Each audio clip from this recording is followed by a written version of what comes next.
Buonasera e buon Natale a tutti voi che da casa ci state seguendo in questa serata di festa. Anche gli studenti del corso di tedesco della Facoltà di Scienze Linguistiche della Cattolica si sono scambiati gli auguri rigorosamente in tedesco e con un video hanno consigliato alcune letture. Vediamole insieme.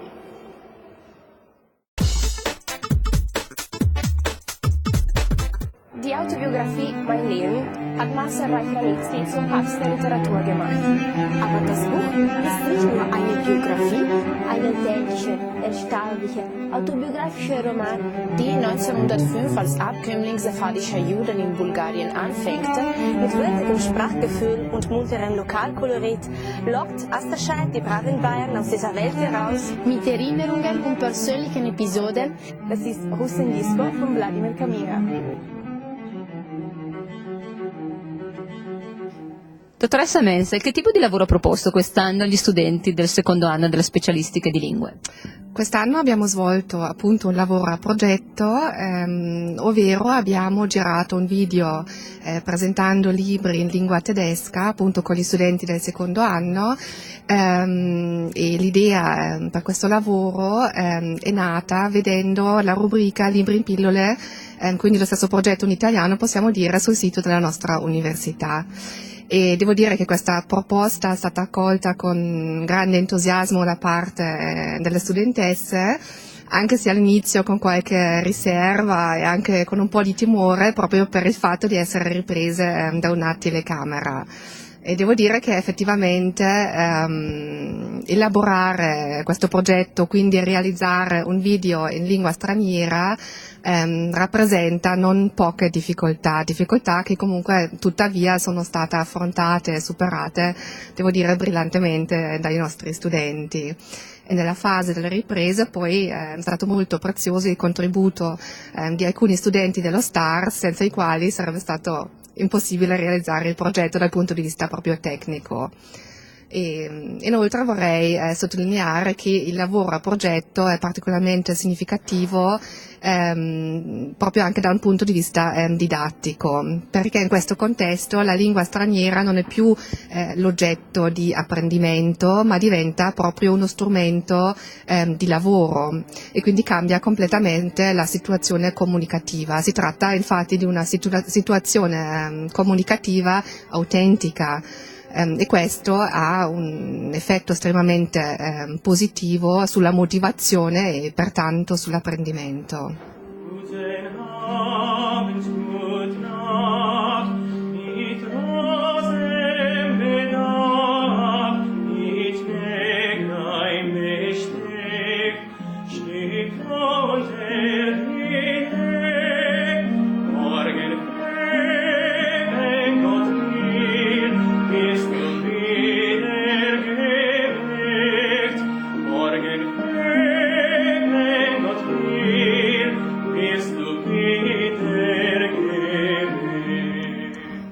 Claudia e Alessandra hanno partecipato a questo lavoro didattico proposto dalla dottoressa Menzel. Ci vuoi raccontare un po' cosa avete fatto in aula? Beh, innanzitutto la prima fase del lavoro è stata svolta in aula, ci siamo divise in gruppi e in coppie e abbiamo scelto dei testi scritti in lingua tedesca di nostro interesse che si dividevano tra autobiografie, romanzi gialli o romanzi. Abbiamo cercato di presentare il testo alla classe dal punto di vista non solo della trama e dei temi trattati, ma anche e soprattutto delle recensioni che erano state fatte di questi libri e anche di nostre personali opinioni. Quindi abbiamo fatto ricerche su internet riguardo appunto i testi per cercare come erano stati recensiti. In seguito a questa presentazione ci siamo occupati anche della parte prettamente scritta in aula e abbiamo preparato una brochure relativa sempre ai testi e alle recensioni che avevamo preparato durante la lezione, e la fase successiva invece è stata dedicata alla realizzazione di un video. Tu, Alessandra, sei stata una delle protagoniste di questo video, ci vuoi raccontare com'è stata questa esperienza? Innanzitutto devo dire che è stata interessante non solo dal punto di vista del provare a utilizzare la lingua come strumento comunicativo, ma anche perché è stata un'occasione in più per socializzare, in quanto abbiamo passato una giornata, diciamo, all'aria aperta e abbiamo potuto girare con l'aiuto sempre degli altri ragazzi delle altre facoltà dello STARS, questi video ci siamo alternate con le nostre con le nostre compagne che ci avevano aiutato nella realizzazione della recensione, e ci siamo supportate a vicenda per realizzarle, per esporle, in modo tale che avesse anche un appeal e per convincere anche gli studenti di lingua tedesca e non solo a leggere i libri che abbiamo presentato.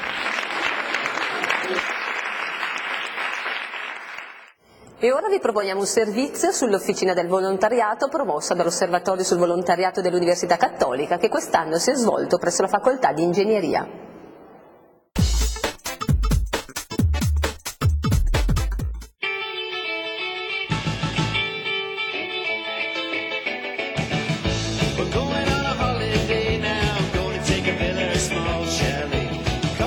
Dottoressa Mostarda, che cos'è l'Officina del Volontariato? Ma è una sperimentazione che oramai è giunta alla quarta edizione, con la quale si è voluto fare come si fa in un'officina, prendere un po' di attrezzi, cominciare a fare, cominciare a vedere, cominciare a sporcarsi un po' le mani. È la prima volta che viene ad Ingegneria questa manifestazione così allegra e così piena di contenuti e di messaggi. Quindi la risposta degli studenti sicuramente è piena di entusiasmo, come vedete, ma direi che anche noi come istituzioni ci sentiamo coinvolti, perché in fondo questa manifestazione, se posso esprimere un pensiero che mi viene spontaneo, completa quello che è il nostro ruolo di educatori.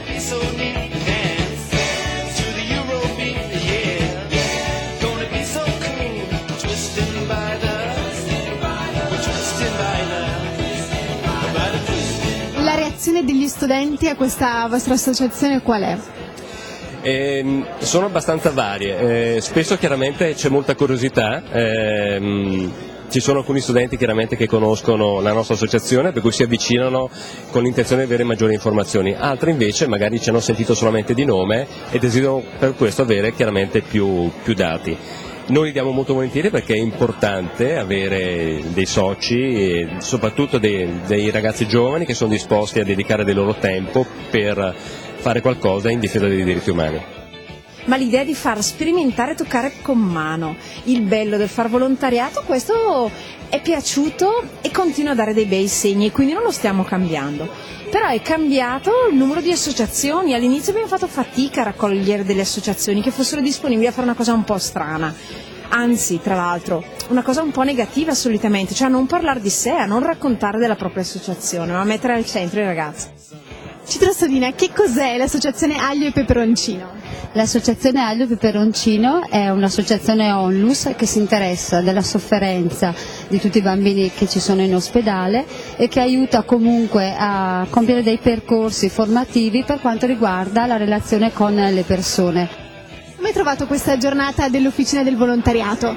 È un'iniziativa molto simpatica perché avvicina noi studenti comunque a un mondo a volte lontano, a volte vicino, e è un'idea simpatica comunque, ci sono tante iniziative.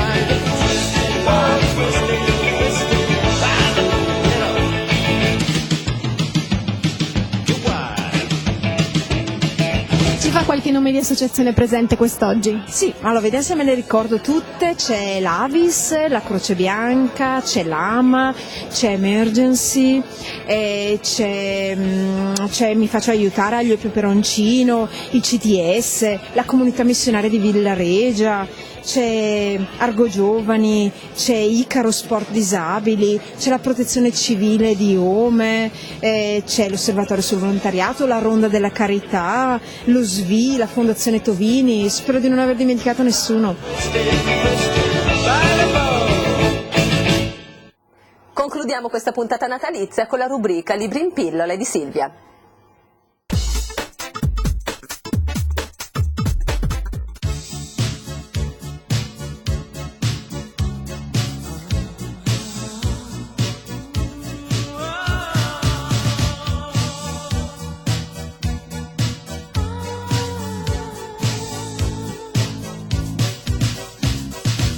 Il primo libro che vi propongo per Natale è il nuovo di Daria Bignardi, intitolato Un karma pesante. La protagonista si chiama Eugenia Viola e dopo un'adolescenza caratterizzata da una disperata ricerca di sé e un dolore prematuro, diventa una donna sicura, saggia e al tempo stesso spericolata. Eugenia adora il suo lavoro, fare la regista, però ad un certo punto un esaurimento, un incidente la porteranno a fermarsi. Il film che dovrà rivedere, rigirare, aggiustare è quello della sua vita. Eugenio dovrà ripercorrere e mettere insieme i pezzi del suo passato per poter tornare a rivivere il suo presente. Questo è Un karma pesante di Dere Bignardi.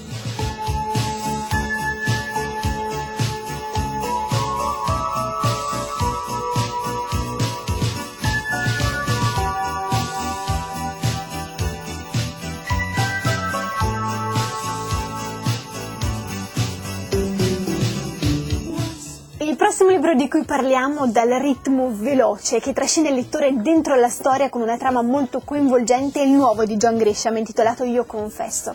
Travis Boyette, un uomo condannato per reati sessuali e libertà vigilata, è molto malato e decide di confessare al reverendo Schroeder un segreto che potrebbe salvare la vita a Dante Drum, un ragazzo di colore che è stato condannato ingiustamente per la morte di una ragazza.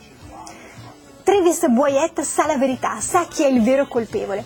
Peccato che però manchino solo 4 giorni all'esecuzione. Ce la farà il reverendo Schroeder a dimostrare la verità? Questo è Io confesso di John Grisham.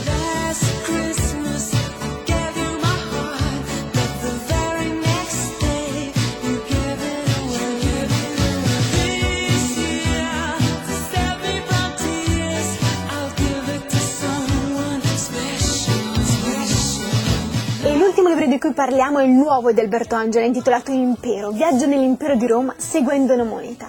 Il libro è veramente originale, vi porterà indietro nel tempo facendovi ripercorrere un viaggio attraverso tutto l'impero romano, seguendo semplicemente un sesterzio.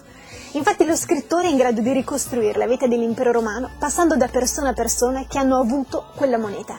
È molto importante sottolineare che tutti i personaggi citati sono realmente vissuti in quel luogo e in quel periodo. Ed è stato possibile ricostruire la storia in maniera così dettagliata e attenta grazie ad un lavoro di ricerca su testi antichi e iscrizioni. Questo è Impero di Alberto Angela.